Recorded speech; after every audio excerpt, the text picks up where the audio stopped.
The sterile smell of the emergency room will forever haunt me, but it was the look in my father's eyes that broke my soul.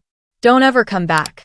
You're dead to us," he spat, walking out the automatic glass doors after my stepmom accused me of a horrific, malicious crime I never committed. At 14, abandoned, terrified, and completely alone in a hospital gown, I thought my life was over. But 2 hours later, the charge nurse walked into my cubicle, glanced at my medical chart, and froze mid-sentence. Her clipboard crashed to the floor, her face draining completely of color as she stared at me and whispered, "It's impossible." Home was never supposed to feel like a minefield, but the day Brenda moved into our house, everything changed. I was 14 years old, still trying to navigate the lonely space left behind by my mother's passing when my father remarried. At first, Brenda played the part of the doting, sweet stepmother. But the moment the wedding ring was on her finger, the mask slipped away. Behind my father's back, she began constructing an alternate reality. If a vase broke, she swore, I smashed it in a fit of rage. If money went missing from the kitchen counter, she sighed and hinted at my untrustworthiness. She knew exactly how to twist every minor teenage friction point into a massive character flaw, whispering poison into my father's ear day after day. My dad, worn down by his own demanding job and completely blinded by her fragile performance, swallowed every single lie. He stopped looking at me with warmth and started looking at me with suspicion, as if a stranger had moved into his home. I tried to defend myself, but my words always felt hollow against her calculated tears. I was just a kid trying to survive in a house that felt colder by the winter, completely unaware that Brenda was already growing tired of playing the long game. She didn't just want me isolated. She wanted me gone entirely. And she had already mapped out the exact trap that would break my family apart forever. The trap was sprung on a freezing Tuesday evening. I was sitting at the kitchen table finishing my homework when Brenda walked in carrying a heavy glass jar filled with valuable antique coins, my mother's only remaining inheritance. Before I could even blink, she dropped it on the hard tile floor, shattering it into 1,000 glittering pieces. Before I could process what had happened, she was screaming at the top of her lungs, clutching her face, and sobbing hysterically. My dad came running down the stairs, his eyes wide with panic. Brenda pointed a shaking finger straight at me, her voice dripping with fabricated terror. She claimed I had flown into a psychotic rage when she caught me trying to steal the coins, that I had shoved her against the counter, and that I was completely out of control. Panic seized my chest. I tried to shout, to explain that she had done it herself, but my words caught in my throat. A sudden, terrifying wave of dizziness washed over me. My vision blurred around the edges, and my breathing turned into shallow, ragged gasps. The intense emotional shock triggered a severe physical collapse, sending me spiraling into a terrifying asthma and panic attack. I slumped hard against the kitchen cabinets, struggling desperately for air as the room spun. Instead of kneeling down to check on his suffocating child, my father looked at me with cold, hardened disgust. Brenda's cruel plan had worked to absolute perfection. The cold air of the hospital parking lot hit my face like physical blows as my father hauled me out of the passenger seat. My lungs were still burning, desperately clawing for oxygen after the severe attack in the kitchen, but the pain in my chest was nothing compared to the agony in my mind. We burst through the automatic sliding doors of the emergency room, the harsh fluorescent lights glaring down on us. I expected him to rush me to a nurse, to finally drop the anger and act like a parent. Instead, he shoved me toward a plastic waiting room chair. "Sit," he snapped, his voice hollow and dead. Brenda had stayed home, safe in her victory, while my father played her loyal executioner. When a triage nurse finally approached us with a clipboard, my dad didn't even wait for her to ask what was wrong. He leaned over me, his eyes filled with a chilling mixture of resentment and absolute finality. "She's all yours," he told the nurse, his voice devoid of a single ounce of warmth or humanity. Then, he looked down at me, right as tears finally spilled over my burning cheeks. "Don't ever come back," he whispered, the words slicing straight through my heart. "You're dead to us." Without another word, without a backward glance, He turned around and walked out of the hospital doors, abandoning his 14-year-old child to a sterile room and a terrifying, uncertain future. I was completely alone, discarded like trash by the only family I had left in the world. The hours ticked by like slow, agonizing drops of water in that sterile isolation cubicle. Left behind in a flimsy, open-backed hospital gown, I curled into a tight ball on the narrow examination bed, shivering from a mix of the biting air conditioning and sheer shock.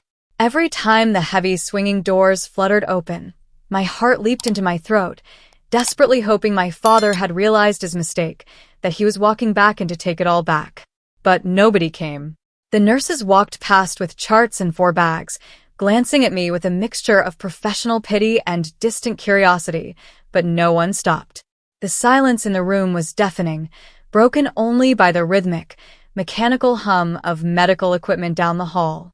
I was 14, entirely friendless, phoneless, and penniless, abandoned in a strange ward like a piece of lost property left at a lost and found counter. My chest still ached from the lingering tightness of the panic attack, but the deeper pain was the horrifying realization that my home, my family, and my entire life had vanished in a single afternoon. I pulled the scratchy hospital blanket higher over my shaking shoulders, trapped in a nightmare with no escape, completely unaware that the real storm was just about to walk through that door. The heavy privacy curtains swept aside with a sharp swish, breaking the heavy silence of the room. A senior charge nurse stepped into the cubicle, holding a fresh medical chart and a metal clipboard to update my admission status. She didn't look up immediately, her pen poised and ready to jot down my vitals. "All right, let's see how your oxygen levels are holding up, young lady," she began, her voice professional, kind, and carrying the soothing cadence of someone who had seen it all in the emergency ward. She raised her eyes from the paper and finally looked directly at my face. In a fraction of a second, the routine warmth vanished from her expression. Her eyes widened in absolute, frozen disbelief. The color drained from her face so fast that her skin turned a chalky, sickly gray. Her lips parted, but no words came out, just a sharp, breathless gasp.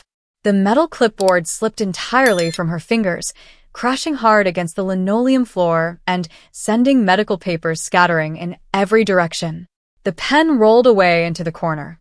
She didn't look down at the mess. She couldn't move. She just stared at me as if she were looking straight through a ghost stepping out of a nightmare. "You," she whispered, her voice trembling violently, cracking with a mixture of shock and long-buried horror. "No. It's impossible. You look identical to her. You have her exact eyes." My breath hitched in my throat. I sat up slightly on the examination bed, my confusion cutting clean through the lingering fog of my panic attack. "Who?" I managed to choke out, my voice cracking. "Who do I look like?" The nurse gripped the edge of my bed for balance, her knuckles turning bone white. She stared at me, tears suddenly welling in her eyes, and uttered a single name that changed everything. "Elena," the nurse whispered, her voice barely a breath. "Your mother's name was Elena Vance, wasn't it?" My heart stopped. My mother had passed away when I was very young, and my father rarely spoke of her. How do you know that?" I stammered. The nurse, whose name tag read Nurse Carla, pressed a trembling hand to her mouth. She glanced quickly out the cubicle door, then leaned in close, her eyes burning with fierce intensity. "Because 20 years ago, I worked in the maternity and records ward of this exact hospital. I was your mother's closest friend when she gave birth to you. And the woman your father married after she passed, the woman who raised you, her name isn't just Brenda. Her name is Brenda Collins. And before she came here, she worked as a private legal secretary for a wealthy estate firm. Your mother didn't just leave behind an inheritance of antique coins, honey.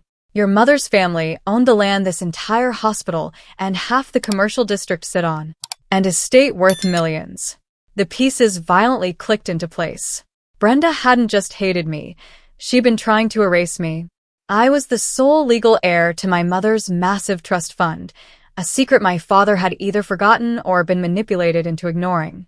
Brenda had staged the entire coin-shattering incident, fabricated the theft, and pushed me into a medical crisis, just to get me out of the house. Carla gripped my shoulders gently, determination replacing her shock. Your father thinks you're a criminal, but you're actually the owner of everything they're living in. And I kept every single hospital admission record from the day you were born, complete with your true birth certificate. It's time to wake your father up. 2 hours later, the automatic sliding door slid open, and my father walked back into the emergency room lobby, looking panicked and frantic. Brenda must have slipped up or panicked when these state lawyers tried to contact the house.